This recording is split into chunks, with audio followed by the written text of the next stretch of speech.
জয়। এইভাবে আমরা এক গ্রহ থেকে আরেক গ্রহে পিকনিকও করছি, শাস্তিও পাচ্ছি। ব্রহ্মাণ্ড ভ্রমিতে কোন ভাগ্যবান জীব গুরু কৃষ্ণ প্রসাদে পায় ভক্তিলতা বীজ।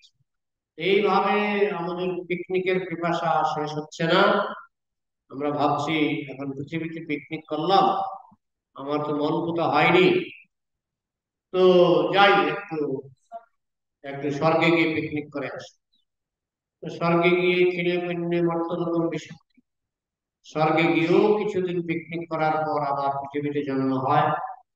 হ্যাঁ, আবার অনেক সময় পিকনিক করতে গিয়েও শাস্তি হয়ে যায়। মনে করুন পিকনিক করতে গেল, গিয়ে সেখানে সে একটা অন্যায় করলো, পিকনিকের মধ্যে একটা অন্যায় করলো, সরকার তাকে জেলে পাঠায়। আমাদের জেল হচ্ছে নরককুণ্ড।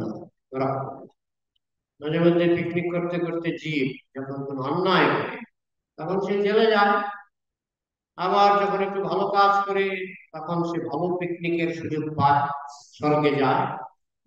এইভাবে ব্রহ্মাণ্ড ভ্রমিতে কোন ভাগ্যবান জীব গুরু কৃষ্ণ প্রসাদে পায় ভক্তিলতা বীজ।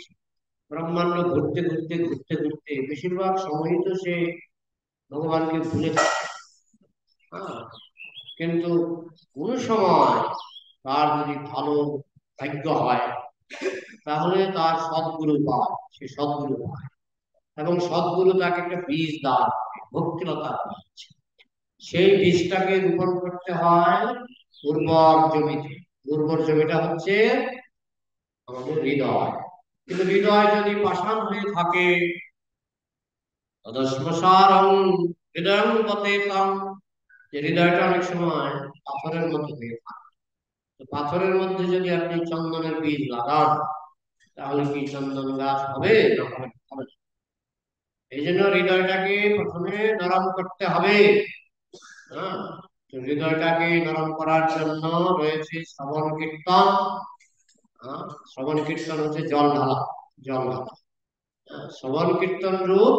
আর জল ঢাললে হৃদয়টা যখন নরম হবে তখন যদি গুরুদেবের কাছ থেকে ভক্তির বীজ, ভক্তিলতা বীজ নিয়ে সেই হৃদয় ক্ষেত্রে, হৃদয় জমিতে যদি ভক্তিলতা বীজ রোপণ করেন এবং তারপরেও প্রতিদিন জল দিতে থাকেন, তখন আস্তে আস্তে সেই বীজটা, ভক্তিলতার বীজটা বাড়বে এবং বাড়তে বাড়তে আপনার যদি মাঝখানে যদি কোনো বৈষ্ণব অপরাধ না হয়, যদি বৈষ্ণব অপরাধ উঠে হাতি মাতা, ওপারে গাছ ছিন্ডে তার শুকি যায় পাতা, যদি কোনো বৈষ্ণব অপরাধ হয়ে যায় তাহলে সেই গাছটা আবার শুকিয়ে যায়।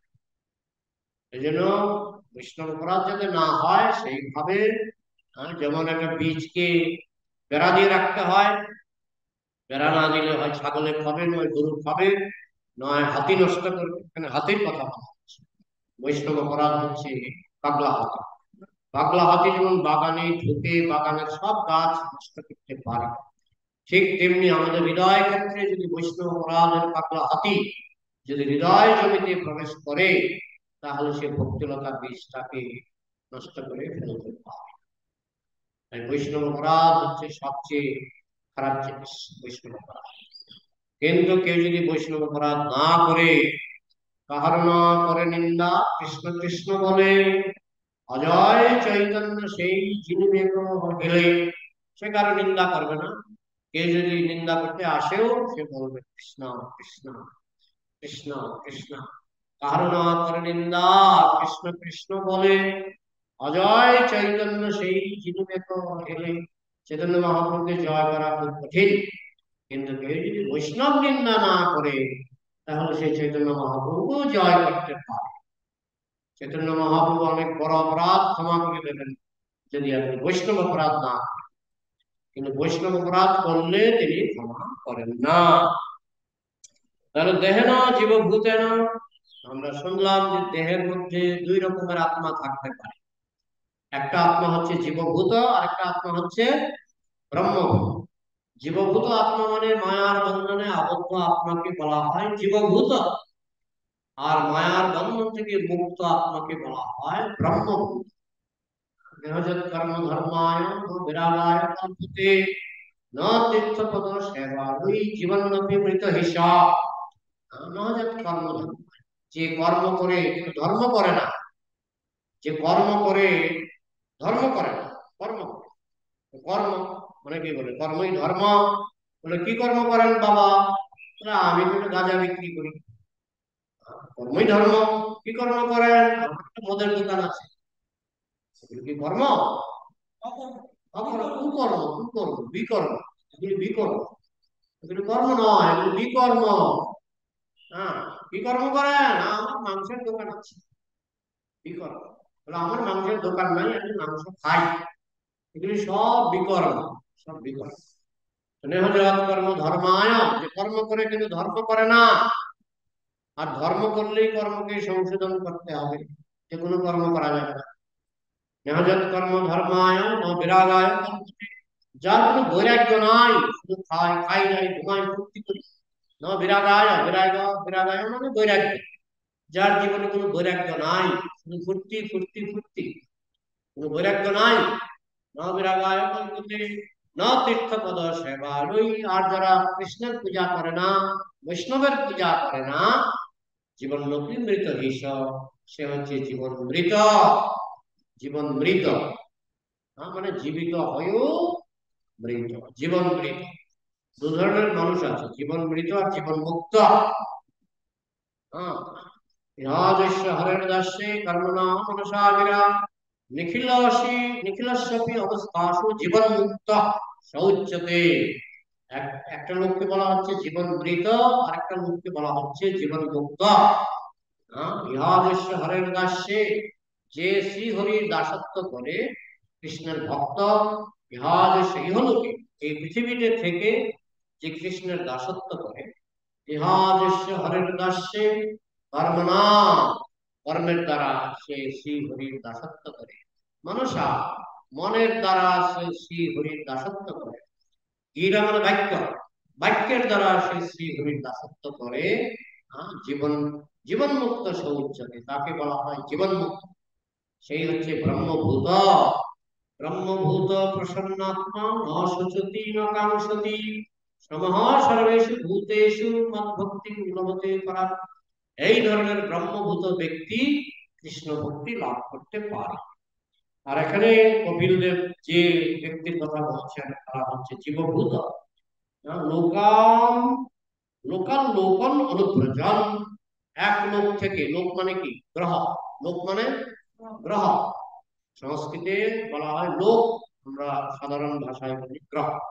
এক গ্রহ থেকে আরেক গ্রহে, এক গ্রহ থেকে আরেক গ্রহে।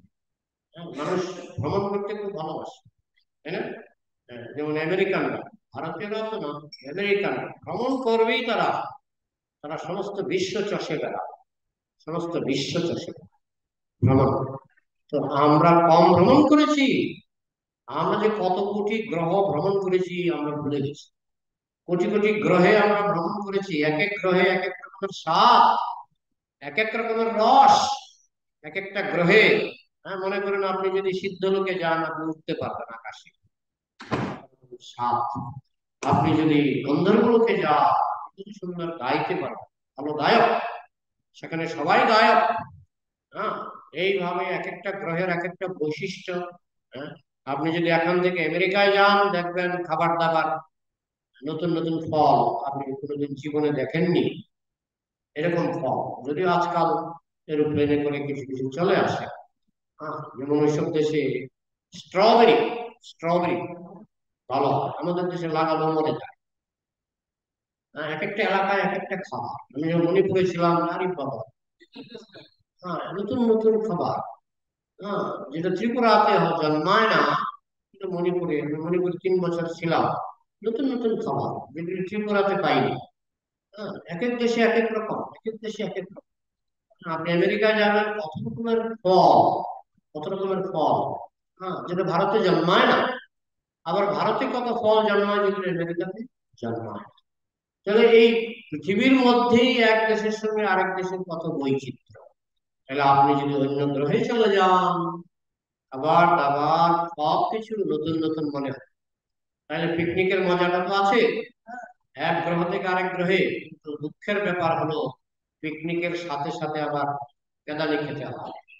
মানে জন্ম মৃত্যু জরা ব্যাধি, জন্ম মৃত্যু জরা ব্যাধি, যেখানে পিকনিক করতে যাবেন জন্ম মৃত্যু জরা ব্যাধি, জন্ম যন্ত্রণা, মৃত্যু যন্ত্রণা, রোগ যন্ত্রণা সব জায়গায় আছে। পিকনিকও করবেন, এগুলো কষ্ট পাবেন। আর পাপ করলে তো আরো বেশি। আপনি পিকনিক করতে গিয়ে যদি একজনকে খুন করে ফেলেন, তাহলে পুলিশ আপনাকে ধরবে না? ঠিক তেমনি এই যে ভগবান ভৌতিক সংসার সৃষ্টি করেছেন, এখানে আপনি যতই পিকনিক করুন না কেন, আপনাকে কিন্তু মায়া পুলিশ ধরবে। পাপ করবে, ধরে আপনাকে কখনো নরকে পাঠাবে, কখনো আপনাকে ক্যান্সার দিয়ে দেবে, কখনো যক্ষা দিয়ে দেবে। হ্যাঁ, আর ছোটখাটো চর চাপড় তো আছেই, সর্দি কাশি, এগুলো হচ্ছে পুলিশ ধরে প্রথমে কিন্তু কয়েকটা থাপ্পড় দিয়ে দেবে। হ্যাঁ, এটা কিন্তু আসল শাস্তি না।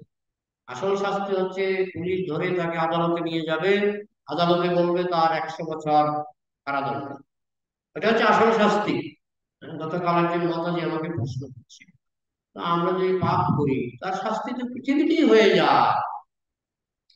আমি বললাম যে একটা খুন করতে লাগে 1 মিনিট, একটা খুন করতে লাগে 1 মিনিট। এখন সে যদি আদালতে যায়, গিয়ে বলে আমি 1 মিনিট অন্যায় করেছি, আমাকে 1 মিনিটের জেল দেবে, আমি জেলে 1 মিনিট থাকবো, কারণ আমি খুন করেছি, আমার লেগেছে 1 মিনিট সময়, 1 মিনিটে পাপ করেছি, 1 মিনিট শাস্তি পাব। আদালত মানবে? আদালত মানবে না। তুমি 1 মিনিট খুন করেছো মানলাম, কিন্তু শাস্তি হবে 100 বছর। আর ভগবানের ক্ষেত্রে আরো অন্যরকম। তুমি 1 মিনিট পাপ করেছো, তোমার শাস্তি হবে 10 লক্ষ বছর। হ্যাঁ, 10 লক্ষ বছর আমি বাঁচি, বড় জোর 100 বছর, 10 লক্ষ বছর আমি কি করে শাস্তি ভোগ করবো? ওই জন্য দেহ পাল্টাতে হয়, দেহ পাল্টাতে হয়, এক দেহ থেকে আরেক দেহে, এক দেহ থেকে আরেক দেহে। শাস্তি এরকম, পুরস্কার এরকম, পুরস্কার এরকম। যেমন স্বর্গে গেলে আপনি 1 লক্ষ বছর স্বর্গে থেকে যাবেন, পুরস্কার। এই সংসারে ভগবান শাস্তিও সৃষ্টি করেছেন, পুরস্কারও সৃষ্টি করেছেন। এখন এই যে আমরা পিকনিক করার যে স্পট গুলি আমরা সিলেকশন করি, সিলেকশনে যদি ভুল হয়, সিলেকশনে যদি ভুল হয়, তাহলে তো কষ্ট হবে, কষ্ট হবে। আপনি এমন একটা জায়গায় সিলেকশন করলেন যেখানে অনেক উগ্রপন্থী, যে আমি পিকনিক করতে যাব, হ্যাঁ, এমন একটা জায়গায় গেলেন যেখানে উগ্রপন্থী, তো আপনি তো মেরেই ফেলবেন।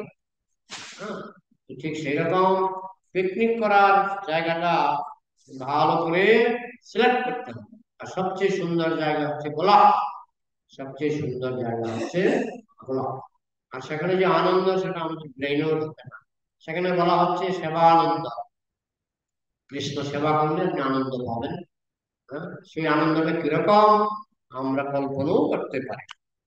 যাই হোক, দেহের জীবভূতেন লোকাল প্রজন, এইভাবে জীবভূত অর্থাৎ মুক্ত নয়, বদ্ধ জীব, সে এক গ্রহ থেকে আরেক গ্রহে ঘুরে বেড়ায়।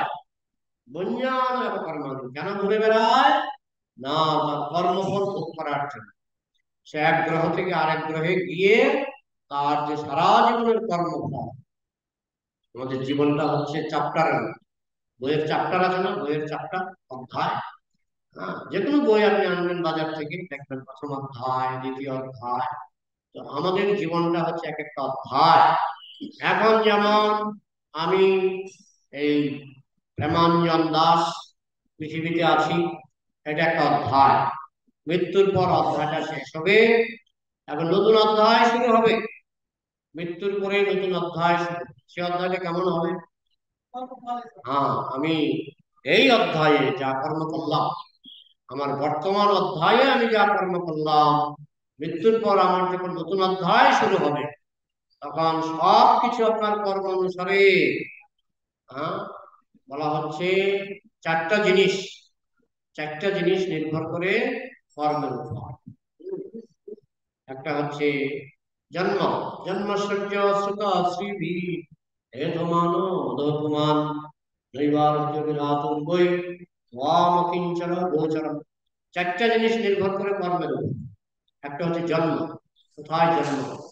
পৃথিবীতে জন্ম হবে, না স্বর্গে জন্ম হবে, না নরকে জন্ম হবে, না গন্ধর্বলোকে জন্ম হবে, না পিতৃলোকে, না সিদ্ধলোকে, না কিন্নরলোকে, না চারণলোকে, কোথায় জন্ম হবে সেটা নির্ভর করে আমার বর্তমান কর্মের জন্ম। ঐশ্বর্য কিরকম? ঐশ্বর্য, আপনি যদি গন্ধর্বলোকে জন্মগ্রহণ করেন, বাড়িঘর সব ফার্স্ট ক্লাস, ফার্স্ট ক্লাস বাড়িঘর। হ্যাঁ, আপনি যদি স্বর্গে জন্মগ্রহণ করেন, বাড়িঘর আপনার মাথা ঘুরে যাবে, মানে এত সুন্দর বাড়ি, মণিমুক্তা দিয়ে। আমাদের রাস্তাগুলি কি দিয়ে তৈরি? পিচ দিয়ে। স্বর্গে কিন্তু পিচ পিচ নাই, স্বর্গে হচ্ছে মণিমুক্তা দিয়ে রাস্তা তৈরি। একটা আংটি আপনি হয়তো কিনলে কয়েক হাজার টাকা লেগে যায়, হ্যাঁ, আংটি যখন আপনি মণিমুক্তার আংটি কিনে নেন কয়েক হাজার টাকা লেগে যায় না? কিন্তু স্বর্গে রাস্তা তৈরি হয় মণিমুক্তা। এখানে কেমন যায়, খাবার দাবার তো কল্পনাই করা যায়। হ্যাঁ, সেখানে সবাই অমৃত খেতে পারে। হ্যাঁ, এই হচ্ছে স্বর্গের অবস্থা। কারো গায়ের রং গোলাপ ফুলের মতো, কারো গায়ের রং বেলি ফুলের মতো, কারো গায়ের রং চম্পা ফুলের মতো, আর শরীর থেকে কি সুগন্ধ বেরোয় স্বর্গে। আমাদের পৃথিবীতে শরীর থেকে বেরোয় ঘামের গন্ধ, ঘামের গন্ধ। স্বর্গে গেলে বেরোবে সেন্টের গন্ধ শরীর থেকে। হ্যাঁ, যাই হোক, এই স্বর্গ, এইভাবে কত রকমের যে গ্রহ নক্ষত্র আছে, কত রকমের বিচিত্র। কেশব তুয়া জগৎ বিচিত্রা, হে কেশব, হে কৃষ্ণ, তুমি যে জগৎ বানিয়েছ সেটা বিচিত্র, সেটা নানান রকমের বৈচিত্র্য পরিপূর্ণ, আমরা কল্পনাও করতে পারি না। এটা তো এগুলো শুধু জড়, জড় জগৎ। তার উপরে রয়েছে চিৎ জগৎ, বৈকুণ্ঠ গোলক, সেটা তো আরো বিচিত্র। হ্যাঁ, বলছে রাধারানী যে রান্না করে, একই আইটেম দুদিন রান্না হয় না, কোটি কোটি বছর ধরে রান্না চলছে। একই আইটেম আজকে যেটা রান্না করবেন রাধারানী, পরের দিন সে রান্নাটার হবে নতুন নতুন আইটেম। একই রান্না দুবার হবে, তাহলে কত বৈচিত্র্য চিৎ জগতে, চিৎ জগতে কত বৈচিত্র্য। আর ভক্তরাও নানান রকমের প্রসাদ চিৎ জগতে। হ্যাঁ, একই দই বড়া এখানে খাচ্ছেন, আর একই দই বড়া স্বর্গে খাবেন, আর একই দই বড়া যখন গোলকে খাবেন, গোলকের দই বড়ার স্বাদই কল্পনা, কল্পনার বাইরে। হ্যাঁ, সব পাওয়া, সব পাওয়া। তো কিন্তু স্বাদ অনেক বেশি, স্বাদ অনেক বেশি। তো যাই হোক, এইভাবে জীব ভুঞ্জানেব কর্মাণি, কর্মভোগ করে, কর্মভোগ করে এক গ্রহ থেকে আরেক গ্রহে, এক গ্রহ থেকে আরেক গ্রহে সে কোটি কোটি বছর নষ্ট করে, কোটি কোটি বছর নষ্ট করে। প্রতি অবিরত কুমার, অবিরত, অবিরত মানে বিরাম ছাড়া, সে বিরাম ছাড়া 100 বছর পৃথিবীতে, 1000 বছর গন্ধর্বলোকে, 10,000 বছর স্বর্গে, হ্যাঁ, কিংবা 1,00,000 বছর স্বর্গে, ব্রহ্মলোকে কোটি কোটি বছর সে নষ্ট করে, সে নষ্ট করে। হ্যাঁ, হতে পারে পৃথিবীর থেকে ভালো ভোগ করে, আবার মাঝে মধ্যে নরকে গিয়ে ভালো শাস্তিও পায়। হ্যাঁ, কিন্তু এইভাবে তার সময়টা তো নষ্ট হয়, কখনো পুরস্কার কখনো শাস্তি, যতক্ষণ সে গোলকে যেতে না পারছে বা বৈকুণ্ঠে যেতে না পারছে ততক্ষণ তো তার সময় নষ্ট হচ্ছে, সময় নষ্ট হচ্ছে। বিশেষ ধরনের শরীর হওয়ার ফলে বিষয়াসক্ত জীব তার সকাম কর্ম অনুসারে এক লোক থেকে আরেক লোকে ভ্রমণ করে। আমরা যতই চেষ্টা করি না কেন, কর্মকে আমরা বাদ দিতে পারবো।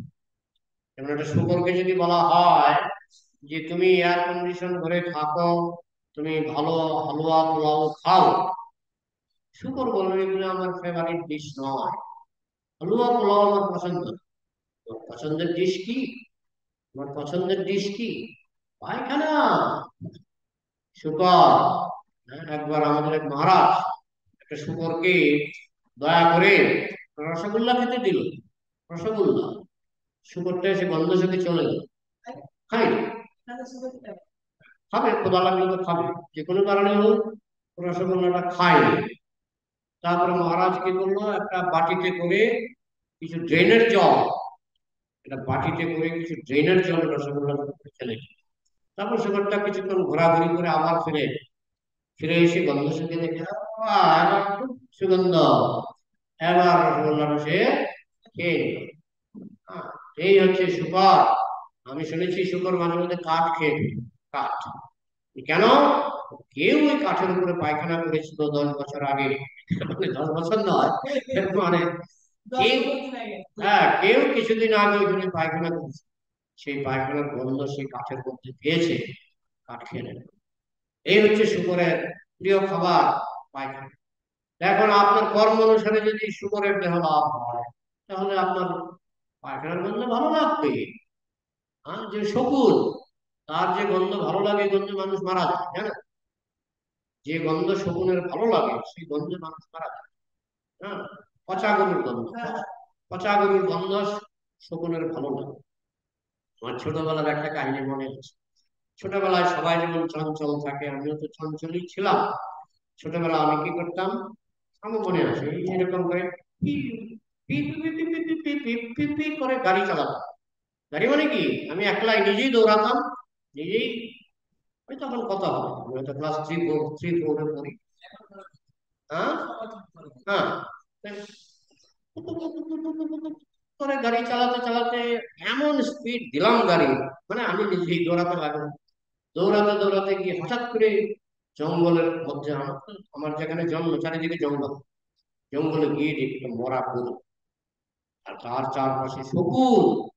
হঠাৎ করে সেই পচা গরুর গন্ধ আমার নাকে ঢুকলো।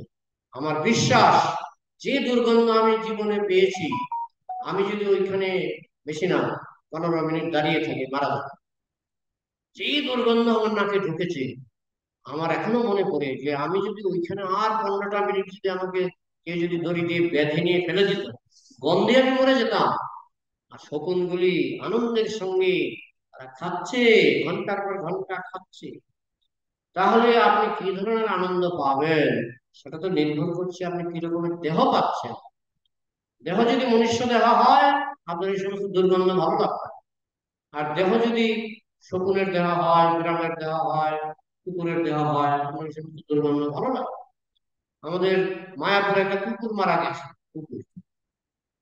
তো ভক্তরা দয়া করে একটা গর্ত করে কুকুরটাকে মাটি চাপা দিয়ে, পরের দিন দেখে গর্ত খুলে শিয়ালের দল, শিয়ালের দল কিভাবে টের পেয়েছে যে এখানে হয়তো গন্ধ পেয়েছে, মরা কুকুরের গন্ধ পেয়েছে। ও কয়েকদিন পর, হ্যাঁ, শিয়ালের দল ওই গর্ত খুঁড়ে ওই কুকুরটাকে খেয়ে ফেলল, মরা কুকুরটাকে। তাহলে এটা তো শিয়ালের রুচি হবে, মানুষের রুচি হবে? হবে না। তার মানে দেহটাই নির্ভর করে, দেহটার দ্বারাই ভগবান বলে দিচ্ছেন তোমার কর্ম এরকম, এরকম দেহ তোমাকে দেওয়া, তোমার কর্ম ওইরকম, তোমাকে ওইরকম দেহ দেওয়া। দেহ অনুসারে আমরা কর্মফল ভোগ করি। ভগবান যে দেহটা দিচ্ছেন তার মধ্যে কর্মফল বেঁধে দিচ্ছেন। হ্যাঁ, এবং সেই অনুসারে আমরা ভোগ করছি। এইভাবে এক গ্রহ থেকে আরেক গ্রহে সে ভ্রমণ করে বেড়ায়। এইভাবে সে সকাম কর্মে লিপ্ত হয়ে নিরন্তর তার ফল ভোগ করে। অধ্যায়টার নামই হচ্ছে জীবের গতি। তো সকাম কর্ম মানে আমার কামনা বাসনা অনুসারে আমার যেরকম ইচ্ছা। ভগবান খুব উদার। হ্যাঁ, তিনি চট করে গোলকে নেন না বটে, কিন্তু মানুষের যত ইচ্ছা ভগবান এখানে পূর্ণ করার সুযোগ করে দেয়। তোমার কি ইচ্ছা বলো। হ্যাঁ, যে ইচ্ছাটা আমাদের মনে জাগে, পরমাত্মা রূপে ভগবান সেখানে বসে থেকে ভগবান বুঝতে পারে এই বদমাসটা এরকম ইচ্ছা। ভগবান তাকে পরের জন্য সুযোগ দেন, ঠিক আছে পৃথিবীতে হবে না, তুমি ওখানে যেতে হবে, আরেকটা গ্রহে যেতে হবে, সেখানে তোমার এই অসুর লোক, অসুর লোক, অসুর লোকে তুমি সুযোগ পাবে তোমার এই মনোবাঞ্ছা পূর্ণ করার জন্য। জীব যখন জড় শরীরে আবদ্ধ হয় তখন তাকে বলা হয় জীবভূত, আর সে যখন মুক্ত হয় তখন তাকে বলা হয় ব্রহ্মভূত। তো যাই হোক, এইভাবে জীব বিভিন্ন জনি ভ্রমণ করে, বিভিন্ন গ্রহ ভ্রমণ করে, এবং অবশেষে সে গুরুদেব পায়। আহ, এখন আমি মেডিকেল কলেজে ভর্তি হলাম, কিন্তু যদি পড়াশোনা না করি তাহলে মেডিকেল কলেজে ভর্তি হলেও কোনো লাভ হবে না, ফেল করে ডাক্তার হয়ে বেরোবো। ঠিক তেমনি মনুষ্য জন্মে আমি গুরু পেলাম মানে আমি কৃষ্ণের বিশ্ববিদ্যালয়ে ভর্তি হয়ে গেলাম, কিন্তু আমি যদি পড়াশোনা ঠিক মতো না করি তাহলে গুরুদেব দীক্ষা দিলেও বিশেষ কোনো লাভ হবে না। আমি যদি এই জন্মটাকে নষ্ট করে দিই, দীক্ষা পেয়েও কোনো লাভ হবে না। যে বুদ্ধিমান, যে বুদ্ধিমান সে দীক্ষা পেয়ে সে বুঝতে পারে কোটি কোটি জন্ম তো নষ্ট করেছি, এবার দীক্ষা পেয়ে গেছি, এবার এই জন্মটাকে সফল করি। কিন্তু সে যদি তা না করে, তার বুদ্ধি যদি কম থাকে, কৃষ্ণ খুব দয়াময়, ঠিক আছে, তোমার ভোগ বাসনা আরো আছে, তোমাকে আরো কয়েক লক্ষ বছর বা কয়েক কোটি বছর তুমি বিভিন্ন গ্রহ নক্ষত্রে ঘুরে বেড়াও।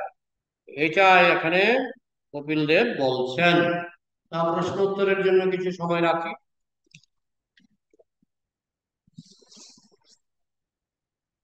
কারো কিছু প্রশ্ন আছে অনলাইন?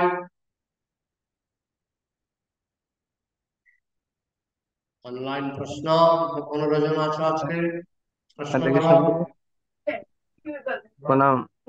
প্রণাম। আমার একটা প্রশ্ন ছিল, ভগবান অর্জুনকেই কেন গীতা শোনালেন? হ্যাঁ, ভগবান অর্জুনকেই কেন গীতা শোনালেন? কারণ অর্জুন ছিল শুদ্ধ ভক্ত। আর অর্জুন ছিল, 5 পাণ্ডবকে কেন, কেন না? কারণ ভগবানের সঙ্গে, কৃষ্ণের সঙ্গে অর্জুনের ছিল বন্ধুত্বের সম্পর্ক। পঞ্চপাণ্ডবের মধ্যে কৃষ্ণের কাছে সবচেয়ে প্রিয় ছিল অর্জুন। ভক্ত হিসেবে সখা চেতি রহস্যম উত্তমম, তুমি আমার ভক্ত এবং সখা, তাই তোমাকে আমি গীতার রহস্য বলবো। হ্যাঁ, তো অর্জুন যেহেতু ছিলেন শুদ্ধ ভক্ত, কৃষ্ণের ভীষণ প্রিয়, তাই কৃষ্ণ অর্জুনকে বেছে নিয়েছে। ঠিক আছে, অন্যদের থেকেও আচ্ছা। প্রিয়, যুধিষ্ঠির হরে থেকেও কৃষ্ণ প্রিয়, প্রভু। ভীম থেকেও প্রিয়, সবার থেকে প্রিয় ছিলেন অর্জুন। হরে কৃষ্ণ প্রভু, হরে কৃষ্ণ। বলছিলাম যে গুরু দীক্ষা ছাড়া কি মুক্ত হওয়া যায় না? ভক্ত হওয়া যাবে, কিন্তু গোলকে যাওয়া যাবে না। আচ্ছা আচ্ছা, মানে গুরু বোঝা গেল? দীক্ষা মাস্ট। গুরু গোলকে দীক্ষা যেতে গেলে মাস্ট। দীক্ষা মাস্ট। গোলকে যেতে গেলে দীক্ষা মাস্ট। আর গুরু প্রভু, গুরু হ্যাঁ, দীক্ষা পেয়ে সঠিকভাবে পালন করতে হবে, তাই তো? হ্যাঁ, পালন তো করতেই হবে। আপনি বিশ্ববিদ্যালয়ে ভর্তি হলেন, মেডিকেল কলেজে ভর্তি হলেন, সারাদিন ঘুমিয়ে কাটালেন, পরীক্ষার সময় ফেল করলেন, তাহলে কি আপনি ডাক্তার হবেন? হুম, ঠিক আছে প্রভু। তো দীক্ষা মানে আপনি ভর্তি হলেন, কৃষ্ণের বিশ্ববিদ্যালয়ে আপনি ভর্তি হলেন। ঠিক আছে। ঠিক, ঠিক আছে, ঠিক আছে, থ্যাংক ইউ। হরে কৃষ্ণ। হ্যাঁ, প্রভুর প্রশ্ন বলুন। হরে সদ্গুরুদের দীক্ষা নিয়ে সবাই তার এক ডগরে যেতে পারে না। হ্যাঁ, আর এই জন্য হয়তো ভজন সাধন করবে, তারপর আবার পরের জন্য সদ্গুরু পাবে তো। হ্যাঁ, এটা নির্ভর করে, যদি মারাত্মক অপরাধ না করেন, তাহলে পাওয়া যায়, সদ্গুরু পাওয়া যায়। আপনি যদি এই জন্মে 20% গিয়ে থাকেন, পরের জন্মে 21% থেকে শুরু হবে, নষ্ট হবে না ভক্তিটা, কিন্তু আপনার বেশ অনেক জন্ম লেগে যেতে পারে, সদ্গুরুও পাবেন। কিন্তু যদি মহা অপরাধ হয়ে যায়, তখন অনেক সময় সদ্গুরু পেতে দেরি হয়। বলা হচ্ছে গুরুর চরণে যদি অপরাধ হয়, তাহলে কোটি কল্পে সে আর গুরু পায় না। গুরুর চরণে অপরাধ হলে কোটি কল্পে সে আর সদ্গুরু পায় না, আবার পায়। ঠিক আছে। হরে কৃষ্ণ। আর কোনো প্রশ্ন আপনাদের আছে? হরে হরে কৃষ্ণ কৃষ্ণ প্রভু। প্রভু। হ্যাঁ, তাহলে হরে রাখবো। কৃষ্ণ। না প্রভু, হরে কৃষ্ণ। হরে কৃষ্ণ। হরে কৃষ্ণ প্রভু, কোয়েশ্চেন আছে। জাগৃতি, হ্যাঁ প্রভু। বলো। প্রভু, আপনি এখন যে বললেন যে মানে দীক্ষা নেওয়ার পরেও যদি মানে কেউ তেমন আচরণ না করে ভালোভাবে, তখন হুম, ও মানে কোটি কোটি জন্মের পর তার মানে যখন যোগ্যতা অর্জন করবে তখন যেতে পারবে, মানে হুম, নালে ব্রহ্মা। তো সেটা তো দীক্ষা নেওয়া মানে গুরুদেবের চরণের আশ্রয় গ্রহণ করা, আর হ্যাঁ, গুরুদেব তো কোনোদিন মানে ত্যাগ করবেন না সেই জিনিসটা। তো গুরুদেব। সেটা কি, সেটা কি আমরা আগে জন্ম মানে যদি কারো হয়, তো সেই জন্য কি গুরু মহারাজ তার সাথে থাকবেন, নাকি মানে সেটা দীক্ষাটা মানে বাদ চলে যাবে? মানে আমি প্রশ্নটা ষোলো আনা বুঝতে পারিনি। তুমি প্রভু গুরুদেবের কাছে বলছি। দীক্ষা নিলে, হ্যাঁ, তারপরের জন্মে গুরুদেব তোমার সঙ্গে থাকবে কিনা, এরকম? হ্যাঁ প্রভু, মানে যেমন আপনি বললেন যে অপরাধ করলে তো আর মানে তারপর মানে ভ্রমণ করতে হবে, আরো জন্ম নিতে হবে, মানে হ্যাঁ, উম যোগ্যতা যদি না থাকে ততক্ষণ তো কৃষ্ণ মানে অ্যালাউ করবেন না। তো হ্যাঁ, কিন্তু আমি যে তাকে এখন চান্স দেবেন। জ্বর হলে জ্বরটা যেমন ভুগতে ভুগতে ভালো হয়, তোমার মনে করো জ্বর হলো, জ্বরটা ভুগতে ভুগতে ভালো হবে, ঠিক তেমনি অপরাধ হলে তোমার একটু শাস্তি হবে, কিন্তু শাস্তিও ভুগতে ভুগতে শেষ হবে, তখন তুমি আবার চান্স পাবে। আচ্ছা প্রভু, যদি মানে গুরুদেব কি তারপর আর কোনোদিন মানে দর্শন পাবো না মানে গুরুদেবের? মানে এটা গুরুদেব গুরুদেব। ঠিক করবে। গুরুদেব যদি দেখে ভালো চেষ্টা করেছে, তাহলে গুরুদেব তোমাকে আবার দর্শন দিতে পারে। কিন্তু গুরুদেব যদি বিরক্ত হয়, কোনো চেষ্টাই করেনি, তখন গুরুদেব তোমাকে দেখা নাও দিতে পারে। আচ্ছা প্রভু, আরেকটা কোয়েশ্চেন আছে প্রভু, যে দীক্ষার যেটা আপনি বললেন, তো দীক্ষার মানে এটা শিল প্রভুপাদের ক্ষেত্রেও শুনেছি যে যদি কেউ 16 মালা জপ করে, 2 ঘন্টা শাস্ত্র অধ্যয়ন করে, 4 নিয়ম ভালো করে পালন করে, তখন মানে প্রভুপাদ মানে উনাকে দীক্ষা দিয়ে দিয়েছেন এমন, মানে যদি ভালো করে আচরণ আর মানে নিজের মানে ভক্তি জীবনটা ভালো করে করে তখন। তো গুরুদেবের প্রতি যদি গুরুদেবের চরণে যদি শরণাগতি মানে নেওয়ার প্রচুর ইচ্ছে থাকে, বা মানে উনাকে মহারাজ মানে মনে থেকে পুরো মানে মেনে নিয়েছি, তবে কি তবে কি হবে, কি গুরু মহারাজ তবে অ্যাকসেপ্ট করবেন? যদি না করেন, যদি দীক্ষা না নিতে পারি, তখন কি হবে? কেন দীক্ষা না নিতে পারলে কৃষ্ণ তোমাকে সুযোগ দেবে, তুমি যাতে দীক্ষা নিতে পারো। কৃষ্ণ তোমাকে সুযোগ দেবে, তুমি যাতে দীক্ষা নিতে পারো। আচ্ছা প্রভু, ঠিক আছে। আচ্ছা হ্যাঁ। প্রভু, তাহলে প্রভু এই যে কথাটা একটু আগে বললেন না, যে হ্যাঁ, গুরুর চরণে যদি অপরাধ হয় তো কোটি জন্ম পরে পরেও পাওয়া যায় না, তো এই হ্যাঁ, জিনিসটা একটু মানে একটু এক্সপ্লেন করে দিন, মানে কি বলতে চাইলেন এটা? মানে গুরুর চরণে যদি মানে সাধারণ অপরাধ গুরুদেব ক্ষমা করে দেন, কিন্তু অনেক সময় গুরুতর অপরাধ হয়ে যায়, গুরুর চরণে যদি বড় রকমের অপরাধ হয়ে যায়, হ্যাঁ, এবং আপনি যদি গুরুদেবকে ত্যাগ করেন, হুম সদ্গুরু, সদ্গুরু না, হুম অসৎগুরু হুম ত্যাগ করলে কোনো ভয় নেই, কিন্তু হুম। সদ্গুরু ত্যাগ করলে কোটি কল্পে আর গুরু পাওয়া যায়। আচ্ছা আচ্ছা, মানে গুরু চুজ করতে হবে অনেক ভেবে চিনতে, হ্যাঁ, যাতে সদ্গুরুই পাওয়া যায়, তাই তো?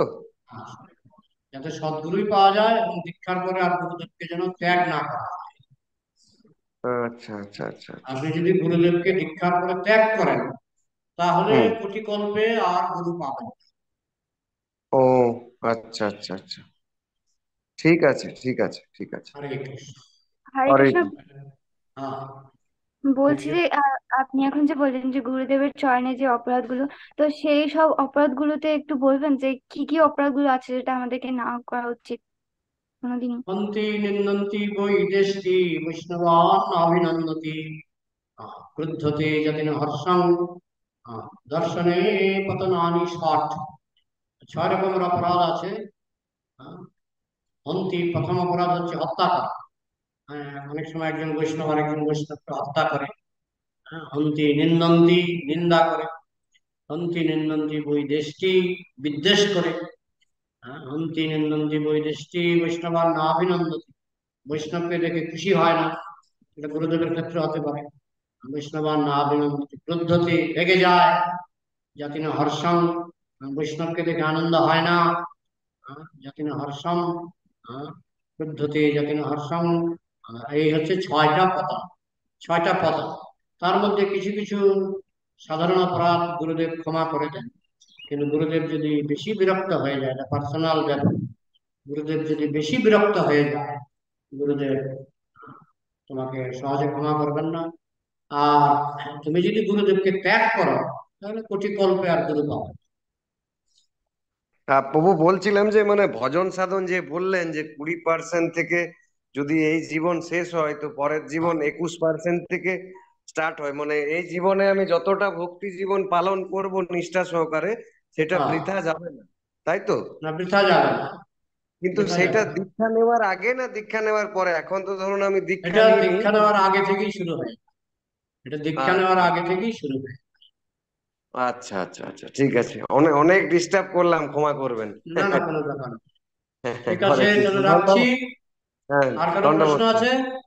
হরে কৃষ্ণ প্রভু। হরে কৃষ্ণ, কি নাম? অভিষেক, অভিষেক বলো। বলছিলাম ইয়ে মুক্তি, আপনি কিছুক্ষণ আগে বললেন কি ইয়ে ইয়ে মুক্তি আর গোলক যাওয়ার মধ্যে পার্থক্য কি আছে? কোথায় যাওয়া?